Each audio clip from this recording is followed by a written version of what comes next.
여러분은 지금 여러분이 가진 모든 엔진을 가동할 수 있는 식물을 보고 계십니다. 디젤 트럭, 가솔린 자동차, 발전기, 트랙터, 잔디깎기 기계, 그 어떤 것이든 말입니다. 그리고 펜실베이니아주 랜커스터 카운티의 아미시 공동체. 사람들은 300년 전 그들의 조상들이 씨를 뿌렸던 바로 그 들판에서 지금도 합법적으로 이 식물을 재배하고 있습니다. 지난 영상 이후 많은 분들이 카인트로 질문을 하셨습니다. 내 가솔린 엔진은 어떻게 되나요? 저는 여러분의 질문을 모두 들었고 그 대답은 제가 연료에 대해 알고 있다고 생각했던 모든 상식을 바꿔놓았습니다. 왜냐하면 이 식물은 단 하나의 연료만 생산하는 것이 아니기 때문입니다. 이 식물은 두 가지 연료를 생산합니다. 하나는 디젤 엔진용이고 다른 하나는 가솔린 엔진용입니다. 차량을 개조할 필요도 특별한 부품도 정비소에 갈 필요도 없습니다. 그리고 2010년 코네티컷 대학교는 정유업계가 여러분이 절대 보지 않기를 바랐던 단 하나의 숫자로 놀라운 사실을 증명했습니다. 97%. 이 숫자가 의미하는 바를 이해하게 되면 여러분은 1937년에 왜 이 식물이 불법화되었는지 정확히 알게 될 것입니다. 하지만 그 이야기를 하기 전에 80년 동안 미국인의 삶에서 이 식물을 지워버린 1937년의 한 문서에 대해 말씀드려야 합니다. 여러분이 이미 이름을 알고 있는 4명의 권력자들과 그 법이 서명된 바로 그 해에 미국 중서부에서 사라져버린 2,000개의 주유소에 대한 이야기입니다. 채널을 고정해 주십시오.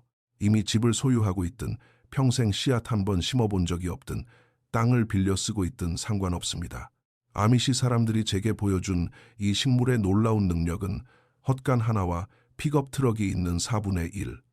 에이커의 작은 땅에서도 충분히 발휘되기 때문입니다.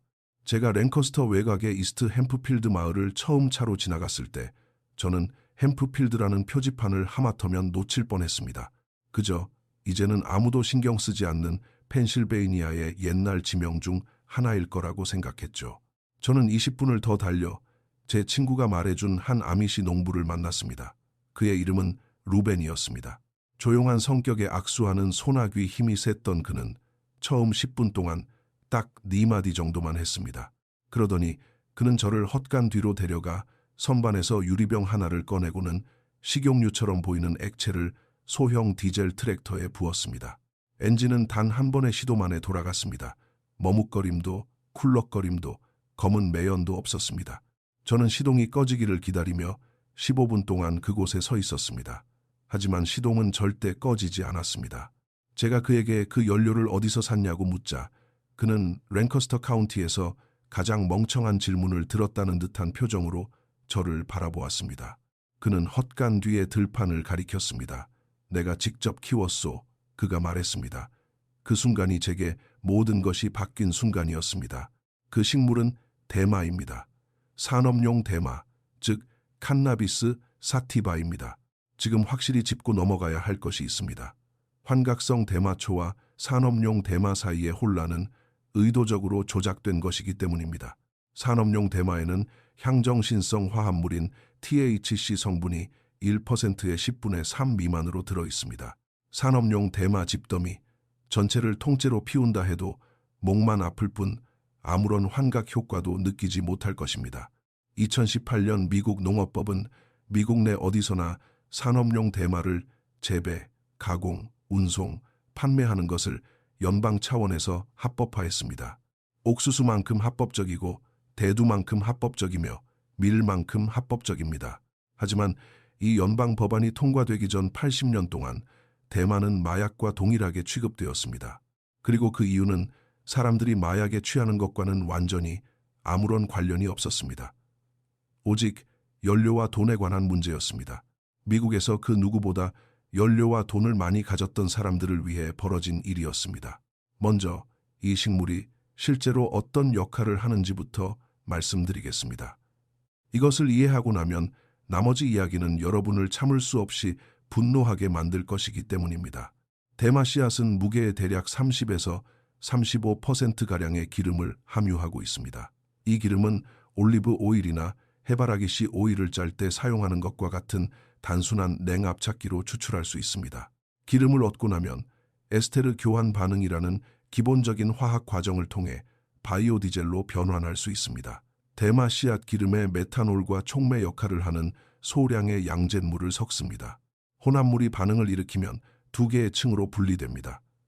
위층은 순수 바이오 디젤이 되고 아래층은 비누를 만드는 데 사용할 수 있는 글리세린이 됩니다. 이 바이오 디젤을 물로 씻고 건조시키면 지금까지 제조된 어떤 디젤 엔진에든 부어 사용할 준비가 완료됩니다. 개조된 엔진도 아니고 특별한 엔진도 아닌 그 어떤 디젤 엔진이든 상관없습니다. 왜냐하면 애초에 디젤 엔진은 석유로 구동되도록 설계된 것이 아니기 때문입니다. 루돌프 디젤은 1890년대에 독일에서 자신의 엔진을 만들었고 1892년 2월 28일에 특허를 출원했습니다. 그의 논문 제목은 증기기관을 대체할 합리적인 열기관의 이론과 구조였습니다. 그는 그것을 압축 착화 엔진이라고 불렀습니다. 그가 구상한 연료는 식물성 기름이었습니다. 1900년 그는 파리 만국 박람회에서 자신의 엔진을 시연했습니다. 프랑스 정부는 아프리카 식민지에서 나는 땅콩 기름으로 엔진을 돌려보라고 그에게 요청했습니다. 그는 그렇게 했습니다. 엔진은 너무나 조용하고 부드럽게 작동해서 지켜보던 대부분의 사람들은 그것이 식물성 기름을 태우고 있다는 사실조차 전혀 몰랐습니다. 디젤은 자신의 엔진이 식물성 기름으로 작동할 수 있으며 농업 발전에 크게 기여할 것이라고 썼습니다. 그는 어떤 농부든 자신의 들판에서 직접 연료를 재배할 수 있는 세상을 꿈꿨습니다. 그는 그것을 오일 엔진이라고 불렀습니다. 그리고 그는 사망했습니다. 1913년 9월 29일 루돌프 디젤은 벨기에 안트베르펜에서 우편 증기선 드레스덴호에 탑승했습니다. 그는 영국 왕립 해군 잠수함에 자신의 엔진을 설치하는 문제를 논의하기 위해 영국으로 가는 길이었습니다. 그는 배에서 저녁 식사를 했습니다. 밤 10시에 선실로 돌아갔고 다음 날 아침 6시 15분에 깨워달라는 말을 남겼습니다. 승무원이 문을 두드렸을 때 선실은 비어 있었습니다. 침대에는 아무도 잔 흔적이 없었습니다. 그의 잠옷은 가지런히 놓여 있었고 시계는 침대에서 볼 수 있는 위치에 놓여 있었습니다. 그의 모자와 외투는 배 뒷부분 난간 아래에 접힌 채 발견되었습니다. 10일 후 네덜란드 어부들이 북해에 떠다니는 시신을 발견했습니다. 신원을 확인하기 어려울 정도로 부패한 상태였습니다. 그들은 그의 주머니에서 개인 소지품을 챙겼습니다. 나중에 그의 아들이 그것이 아버지의 것임을 확인했습니다. 그 주 신문들에는 두 가지 종류의 헤드라인이 실렸습니다. 어떤 신문은 자살이라고 했고 다른 신문들은 더 어두운 이야기를 다뤘습니다. 영국 정부로의 특허 판매를 막기 위해 발명가가 바다에 던져지다. 거대 석유 카르텔의 요원들에게 살해당하다. 그의 아내는 남편이 항해 전준 가방을 열어보았습니다. 그 안에는 현금 20만 마르크와 그들의 은행 계좌가 거의 비어 있음을 보여주는 재무 상태표가 들어 있었습니다. 그의 일기장에는 9월 29일 날짜에 십자가가 그려져 있었습니다.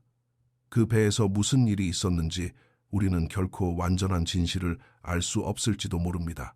하지만 타이밍을 생각해 보십시오.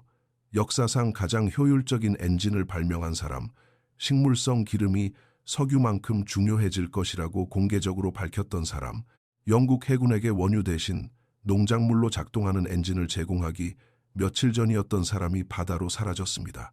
그리고 그가 사라진 후 엔진 회사의 그 누구도 식물성 기름을 표준 연료로 유지해야 한다고 주장하지 않았습니다. 아무도 농부들의 생각을 묻지 않았습니다. 석유 회사들이 단순히 개입하여 연료 시스템을 조정했고 원유로 만든 디젤 연료를 기본값으로 만들어버렸습니다. 10년 만에 전 세계의 모든 디젤 엔진은 석유를 태우게 되었습니다. 농부들을 해방시키기 위해 설계된 엔진이 오히려 그들을 석유 회사에 척감해는 기계가 되었습니다. 그리고 아무도 멈춰서서 왜 그런지 묻지 않았습니다. 왜냐하면 그 질문을 던졌어야 할 사람이 영국 해협바다 밑바닥에 잠들어 있었기 때문입니다. 자, 여러분 중 많은 분들이 자동차, 잔디깎기 기계, 전기톱 같은 가솔린 엔진에 대해 구체적으로 물으셨습니다. 여기서 두 번째 연료가 등장합니다. 그리고 이 부분이 바로 헨리 포드가 거의 한 세기 전에 우리에게 전하고자 했던 것과 직접적으로 연결되는 대목입니다. 기름을 짜기 위해 대마 씨앗을 수확하고 나면 에이커당 수천 파운드에 달하는 목질 섬유질의 줄기가 그대로 남습니다. 그 줄기에는 셀룰로스가 풍부합니다. 셀룰로스 분해라는 과정을 거치면 셀룰로스는 단순한 당으로 분해됩니다. 그 당을 발효시킵니다. 발효 과정에서 에탄올이 생성됩니다. 바로 지금 여러분이 주유소에서 넣는 가솔린에 이미 섞여 있는 것과 같은 종류의 알코올입니다. 미국의 모든 일반 가솔린 1갤런에는 최대 10%의 에탄올이 포함되어 있습니다. 이 혼합 연료를 이텐이라고 부릅니다. 유일한 차이점은 주유소의 에탄올은 옥수수에서 추출된다는 것입니다. 대마에서 추출한 에탄올은 씨앗에서 바이오디젤을 제공했던 바로 그 식물의 줄기에서 나옵니다. 하나의 식물, 두 가지 연료, 두 종류의 엔진, 쓰레기 발생률 0%. 헨리 포드는 미국 내 거의 모든 사람보다 먼저 이 사실을 이해하고 있었습니다. 1908년에 출시된 그의 모델 T는 가솔린, 에탄올 또는 이 둘의 혼합물로 작동하도록 설계되었습니다. 포드는 1925년 뉴욕 타임스와의 인터뷰에서 미래의 연료는 과일, 잡초, 톱밥 등 거의 모든 것에서 나올 것이라고 말했습니다. 그는 이렇게 말했습니다. 발효될 수 있는 모든 식물에는 연료가 들어있으며 1에이커의 감자밭에서 나오는 1년치 알코올이면 그 들판을 100년 동안 경작하는 데 필요한 기계를 구동하기에 충분합니다. 1930년대에 이르러 포드는 미시간주 디어본에서 팜 캐머지라는 운동에 대한 회의를 주최했습니다. 이 단어는 화학을 뜻하는 영단어 케미스트리와 이를 뜻하는 그리스어에서 유래했습니다. 아이디어는 혁신적이면서도 단순했습니다. 농부들이 모든 것을 석유에서 수입하는 대신 산업의 원자재를 직접 재배하게 하자는 것이었습니다. 포드는 이 일에 사재를 털어넣었습니다. 미시간에 있는 그의 아이언 마운틴 시설에서 그는 대마와 다른 작물들을 처리하는 바이오매스 변환 공장을 운영했습니다. 이 공장에서는 메탄올, 목탄 연료, 타르, 피치, 에틸아세테이트를 추출했습니다. 모두 현대 산업의 필수적인 기본적인 성분들이었습니다. 이 모든 것이 단 한 계절 만에 자라나는 식물에서 나왔습니다. 1941년 8월 포드는 대마, 대두, 밀, 짚, 아마를 수지로 결합해 만든 차체 패널을 갖춘 프로토타입 자동차를 공개했습니다. 파출로 메카닉스지가 이를 집중 보도했고 뉴욕 타임스도 이를 기사화했습니다. 이 패널들은 유리섬유보다 가벼웠습니다. 포드는 카메라 앞에서 트렁크 덮개를 도끼로 내리쳐 그 강도를 증명해 보였습니다. 도끼는 튕겨나갔고 패널은 전혀 찌그러지지 않았습니다. 이 자동차는 대마 에탄올로 구동되도록 설계되었습니다. 포드는 개발을 돕기 위해 조지 워싱턴 카버를 직접 데려오기도 했습니다. 그는 오직 흙에서 자라나고 바로 그 흙에서 얻은 힘으로 구동되는 자동차를 구상했습니다. 세상을 바꿀 것이라 믿었던 자동차의 도끼를 휘둘렀던 당시 그의 나이는 77살이었습니다. 하지만 1941년 이미 너무 늦어버렸습니다. 4년 전에 발생한 어떤 일로 인해 이 지식이 80년 동안 통째로 묻혀버렸기 때문입니다. 단 4년. 200년 동안 미국인의 삶과 함께했던 식물을 지워버리는 데 걸린 시간은 단 4년이었습니다. 1937년 마리화나 과세법이 법안으로 서명되었습니다. 철자에 주목하십시오. H가 들어간 마리화나입니다. 그것은 아주 의도적인 선택이었습니다. 이 단어는 멕시코 은어였습니다. 연방 마약국 초대 국장인 해리 안슬링거가 이 단어를 사용한 이유는 대부분의 미국인들이 한 번도 들어본 적 없는 단어였기 때문입니다. 만약 그가 그 식물을 칸나비스라고 불렀다면 전국의 모든 의사들이 그것을 알아차렸을 것입니다. 만약 그가 그것을 대마라고 불렀다면 모든 농부들이 알아챘을 것입니다. 그는 그것을 마리화나라고 부름으로써 매우 유용한 농작물과 그것을 말살하기 위해 고안된 법 사이의 연결고리를 완벽히 끊어버렸습니다. 마약국에서 일하기 전 안슬링거는 대마초가 폭력을 유발한다는 생각만큼 터무니없는 궤변은 없다고 공개적으로 밝힌 적이 있었습니다. 그는 그것이 문제라고 생각하지 않았습니다. 하지만 1933년 금주법이 끝났고 그가 관리하던 금주국은 사라질 위기에 처했습니다. 그에게는 새로운 적이 필요했습니다. 대마가 그 적이 되었습니다. 그리고 그에게는 완전히 다른 이유로 대마가 사라져야만 하는 거물급 친구들이 있었습니다. 윌리엄 랜돌프 허스트는 전국의 신문사 체인 산림지대, 제지 공장을 소유하고 있었습니다. 대마는 목재 펄프보다 훨씬 싸고 빠르게 종이를 생산할 수 있었습니다. 이는 그의 제지 사업에 직접적인 위협이 되었습니다. 듀폰 가문은 막 나일론과 목재로 종이를 만드는 새로운 화학 공정에 대한 특허를 획득한 상태였습니다. 대마 섬유는 나일론과 경쟁했습니다. 대마 종이는 목재 펄프 공정과 경쟁했습니다.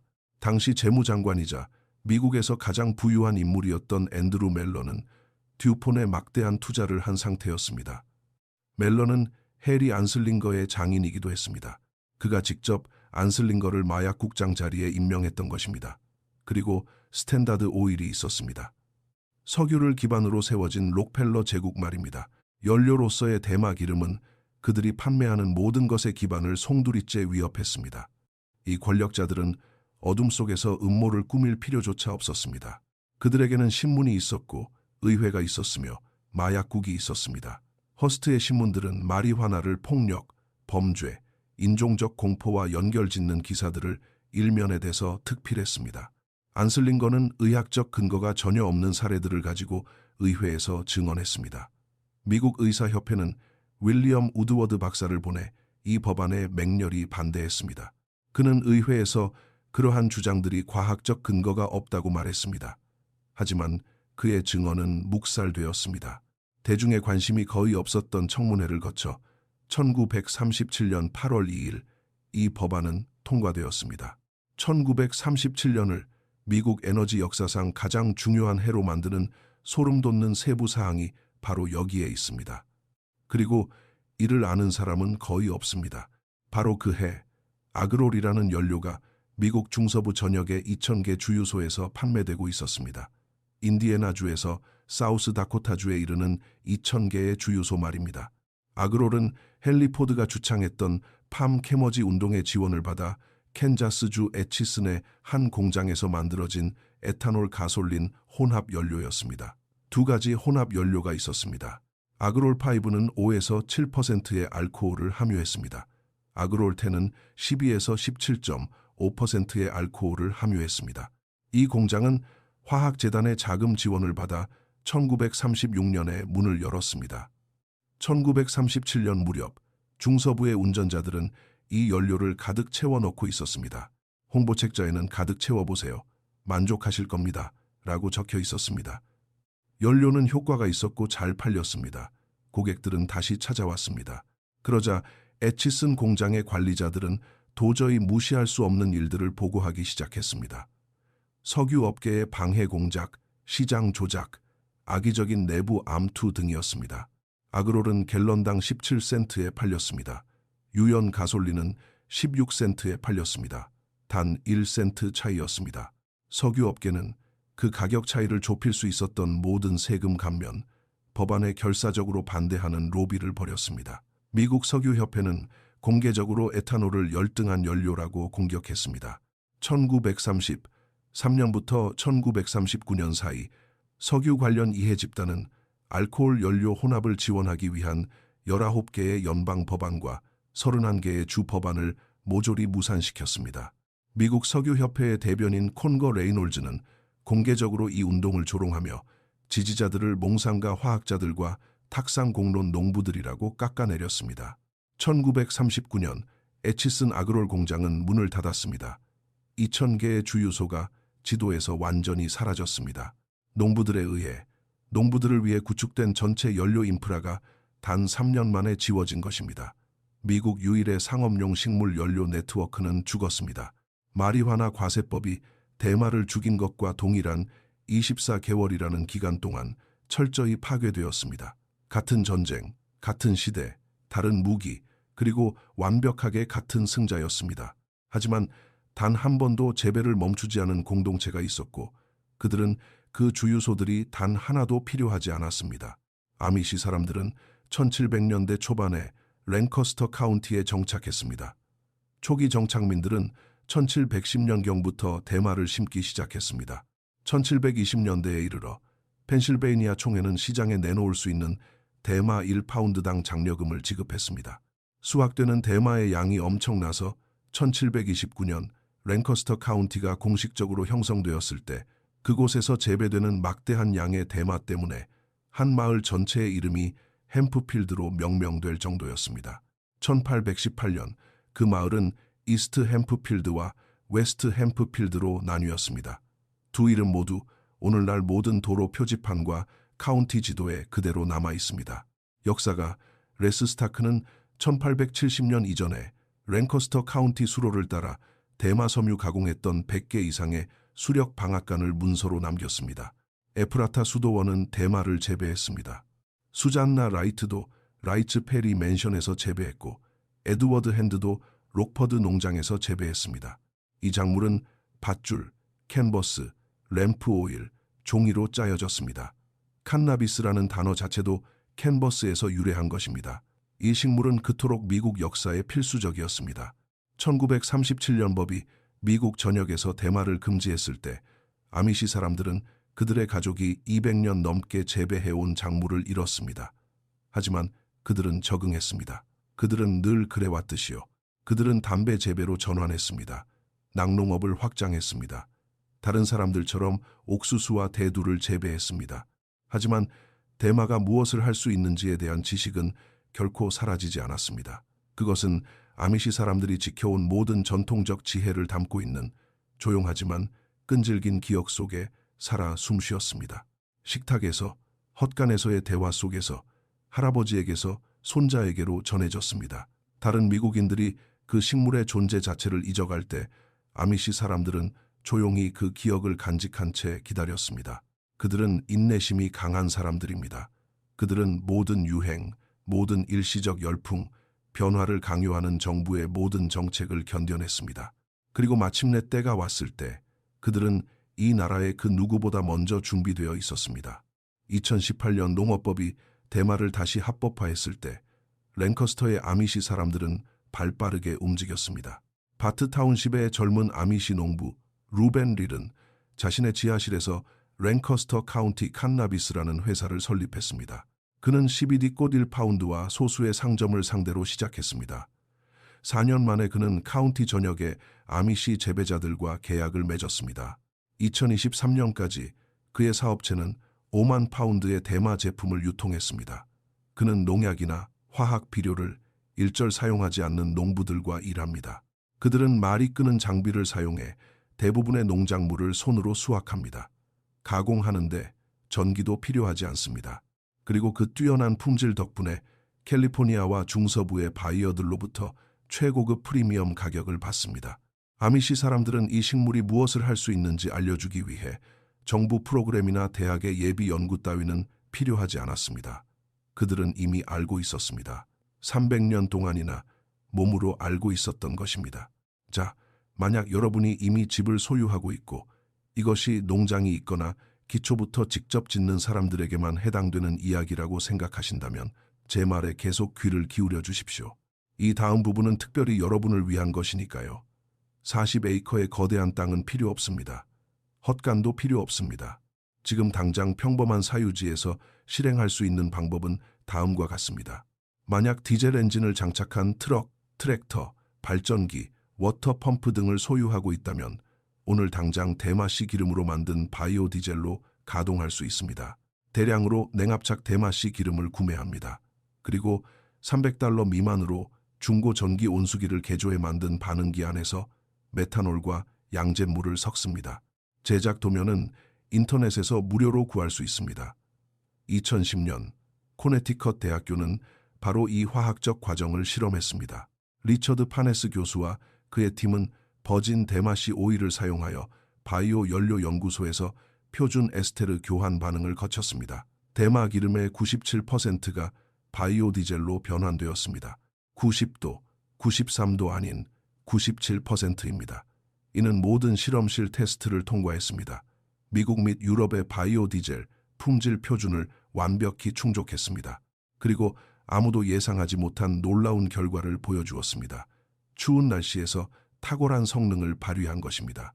대마 바이오 디젤은 당시 시중에 나와 있던 그 어떤 바이오 디젤보다 더 낮은 온도에서 사용할 수 있었습니다.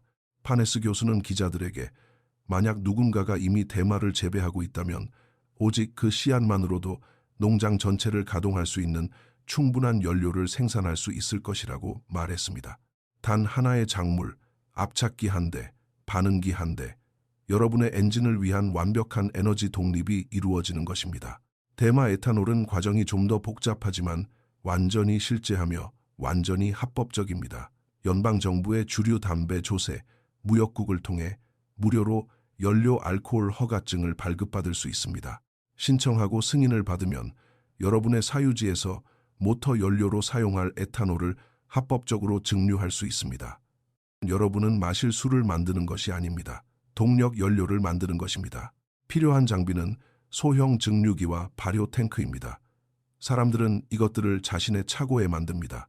그 과정은 밀주업자들이 수세기 동안 사용했던 방식과 똑같습니다. 단지 여러분은 아무도 피해 숨을 필요가 없다는 것뿐입니다. 여러분의 벽에는 당당히 연방 허가증이 걸려 있을 테니까요. 여러분이 생산한 에탄올은 10에서 15% 비율로 가솔린과 혼합하여 단 하나의 부품 수정 없이 모든 표준 가솔린 엔진에 사용할 수 있습니다. 그것이 바로 현재 주유소에서 팔고 있는 E10 및 E15과 정확히 똑같은 것입니다. 여러분은 남의 것을 사는 대신 스스로 연료를 공급하게 되는 것뿐입니다. 그리고 누구도 말해주지 않는 역사적 사실이 여기 있습니다.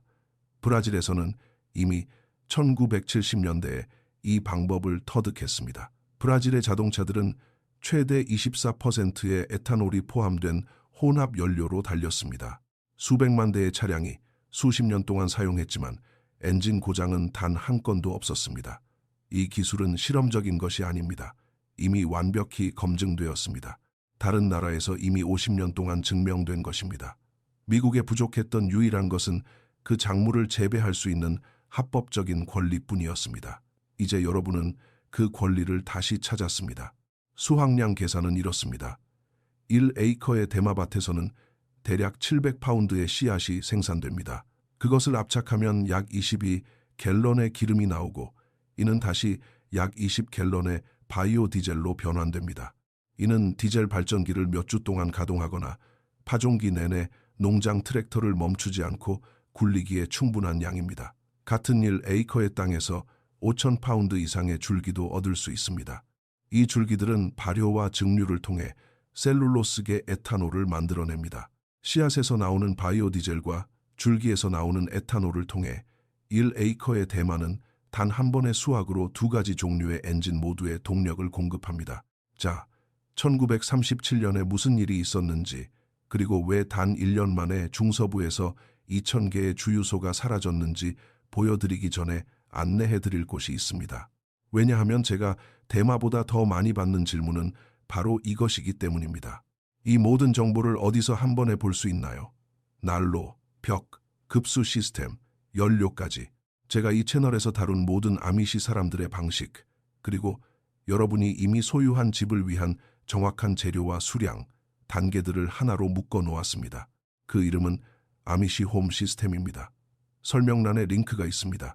하지만 채널을 고정하십시오. 1937년에 일어난 일이 바로 여러분이 지금까지 이 모든 것에 대해 한 번도 들어보지 못한 진짜 이유이기 때문입니다.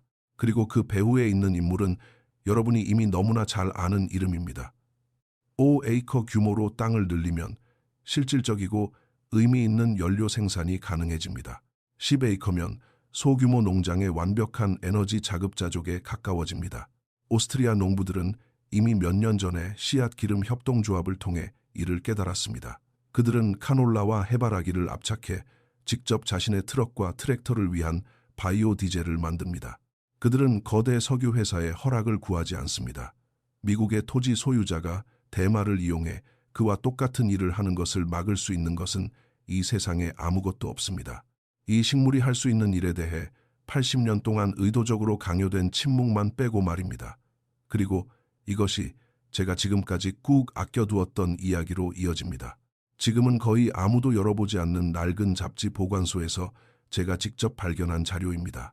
제가 시작할 때 약속드렸던 바로 그 내용입니다. 1938년 2월 파출로 메카닉스는 헤드라인 기사를 실었습니다. 새로운 10억 달러짜리 작물, 그 기사는 대마에 관한 것이었습니다. 기사에서는 대마 줄기를 저렴하게, 그리고 산업적인 규모로 가공할 수 있는 데코티케이터라는 새로운 기계에 대해 설명했습니다. 기사는 대마가 줄기의 중심부에서만 5,000가지 이상의 제품을 생산할 수 있으며 식물의 나머지 부분에서 섬유, 식품, 연료를 무한정 얻을 수 있다고 전했습니다. 대마를 세계의 표준 섬유라 칭하며 수천 개의 일자리와 완전히 새로운 농업 경제를 창출할 것이라고 이 문서가 우리를 이토록 참담하게 만드는 이유가 여기에 있습니다. 이 기사는 마리화나 과세법이 발효된 지 5개월이 지난 후에 발행되었습니다. 그 산업의 숨통을 끊어버린 법이 통과된 지 5개월 후 미국에서 가장 널리 읽히는 기계공학 잡지가 미국 농부들에게 당신들은 지금 10억 달러 규모의 작물 위에 앉아 있다고 말하고 있었던 것입니다. 잡지의 편집자들은 그 악법이 통과되었다는 사실조차 몰랐습니다.